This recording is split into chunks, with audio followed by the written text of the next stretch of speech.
ಬೆಳಗಾವಿಯಲ್ಲಿ ಎತ್ತಿನ ಬಂಡಿಯ ಪಕ್ಕದಲ್ಲಿ ಓಡೋದಕ್ಕೆ ಹೋಗಿ ದುರಂತ ಅಂತ್ಯ ಕಂಡಿರೋದು. ಏನೇನಾಯ್ತು ಡೀಟೇಲ್ಸ್ ಬರ್ತಾ ಇದೆ. ಎತ್ತಿನ ಬಂಡಿ ಹೋಗ್ತಾ ಇತ್ತು, ಅದರ ಪಕ್ಕದಲ್ಲಿ ಓಡೋದಕ್ಕೆ ಹೋಗಿ ದುರಂತ ಅಂತ್ಯ ಕಂಡಿರೋದು. ಎತ್ತಿನ ಬಂಡಿಯ ಅಡಿ ಬಿದ್ದು 27 ವರ್ಷದ ಅಪ್ಪಣ್ಣ ಪಾಟೀಲ್ ಸಾವನ್ನಪ್ಪಿದ. ಎಕ್ಸಾಕ್ಟ್ ಆಗಿರೋದು ಇದು ಬೆಳಗಾವಿ ತಾಲೂಕಿನ ಬಸವಕುಡಚಿ ಗ್ರಾಮದಲ್ಲಿ. ಬಸವಕುಡಚಿ ಗ್ರಾಮ ದೇವರ ಜಾತ್ರೆಯಲ್ಲಿ ಈ ದುರ್ಘಟನೆ ಆಗಿದೆ. ಎತ್ತಿನ ಬಂಡಿಯಲ್ಲಿ ಅಂಬಲಿ ತೆಗೆದುಕೊಂಡು ಬರುವಾಗ ಈ ಘಟನೆ ಆಗಿರೋದು. ನೋಡಿ ವಿಜುವಲ್ಸ್ ನೋಡಿ. ಎತ್ತಿನ ಬಂಡಿ ಪಕ್ಕದಲ್ಲೇ ಓಡ್ತಾ ಇದ್ದಾಗ ಗಾಲಿಯ ಅಡಿಯಲ್ಲಿ ಸಿಕ್ಕಾಕೊಂಡು ಸಾವನ್ನಪ್ಪಿರೋದು. ತಕ್ಷಣ ಅಲ್ಲಿನ ಸ್ಥಳೀಯರು ಓಡಿ ಬರ್ತಾರೆ. ಆ ಗಾಯಗಳನ್ನು ರಕ್ಷಣೆ ಮಾಡಿ ಆಸ್ಪತ್ರೆಗೆ ಕರ್ಕೊಂಡು ಹೋಗೋದಕ್ಕೆ ಟ್ರೈ ಮಾಡಿದ್ರು ಕೂಡ ಆಗಿಲ್ಲ.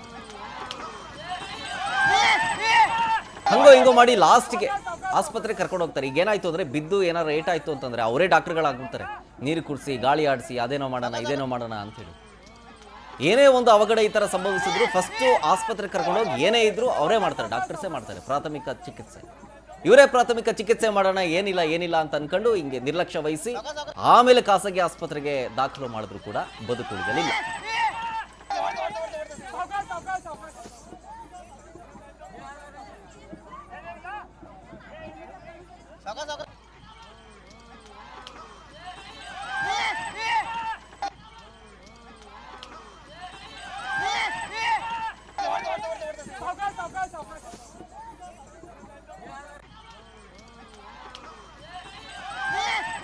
ಡೀಟೇಲ್ಸ್ ಕೊಡ್ತಾರೆ ಇದ್ರ ಬಗ್ಗೆ ನಮ್ಮ ಪ್ರತಿನಿಧಿ ಮಂಜುನಾಥ್ ಫೋನ್ ಸಂಪರ್ಕದಲ್ಲಿ. ಮಂಜು, ಏನಾಯ್ತು?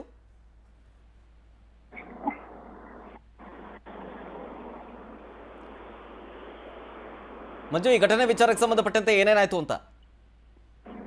ಹೌದು ಸರ್, ಅದೇನು ಅದು ಬೆಳಗಾವಿ ತಾಲೂಕಿನ ಬಸವನಗುಡಿಸಿ ಗ್ರಾಮದಲ್ಲಿ ಎತ್ತಿನ ಬಂಡಿ ಒಂದು ಓಟದ ಸ್ಪರ್ಧೆ ನಡೆಯುತ್ತೆ. ಆ ಸಮಯದಲ್ಲಿ ಬಸವನಗುಡಿಸಿ ಗ್ರಾಮದ ದೇವರ ಜಾತ್ರೆಯಲ್ಲಿ ಏನು ಬಂಡೆ ನಡೆಯುತ್ತೆ, ಅಂಬಲಿ ತೆಗೆದುಕೊಂಡು ಬರುವಾಗ ಈ ಒಂದು ಘಟನೆ ನಡೆಯುತ್ತೆ. ಅಣ್ಣಪ್ಪ ಪಾಟೀಲ್ ಅಂತೇಳಿ 27 ವರ್ಷದ ಏನು ಯುವಕ ಇರ್ತಾನೆ, ಆ ಒಂದು ಚಕ್ರದ ಅಡಿಯಲ್ಲಿ ಸಿಲುಕಿಕೊಂಡು ತದನಂತರ ಆಸ್ಪತ್ರೆಗೆ ಸಾಗಿಸಬೇಕಾಗಿತ್ತು. ಆದ್ರೆ ನಿರ್ಲಕ್ಷ್ಯದಿಂದ ಅವನ ಆಸ್ಪತ್ರೆಗೆ ಸಾಗನ ಮಾಡಲಾರದೆ ಹಿನ್ನೆಲೆಯಲ್ಲಿ ಇವತ್ತು ಬೆಳಗಿನ ಜಾವ ಆ ಏನು ಅಣ್ಣಪ್ಪ ಪಾಟೀಲ್ ಇರ್ತಾನೆ ಸಾವನ್ನಪ್ಪಿದ್ದಾನೆ. ಈ ಒಂದು ಹಿನ್ನೆಲೆಯಲ್ಲಿ ಏನೋ ಒಂದು ಬೆಳಗಾವಿ ತಾಲೂಕಿನ ಗ್ರಾಮ ಇದೆ, ಕುಡಚಿ ಗ್ರಾಮ ಇದೆ, ಗ್ರಾಮದ ಜಾತ್ರೆಯಲ್ಲಿ ಈ ಒಂದು ದುರ್ಘಟನೆ ನಡೆದಿದೆ. ಈಗಾಗಲೇ ಬೆಳಗಾವಿಯ ಮಾಳಮಾರ್ತಿ ಪೊಲೀಸ್ ಠಾಣೆಯಲ್ಲಿ ಪ್ರಕರಣ ದಾಖಲಿಸಿಕೊಂಡು ಈಗಾಗಲೇ ತನಿಖೆಯನ್ನು ಕೈಗೊಂಡಿದ್ದಾರೆ. ಶರತ್, ಥ್ಯಾಂಕ್ ಯು ಮಂಜು ಡೀಟೇಲ್ಸ್ಗಾಗಿ.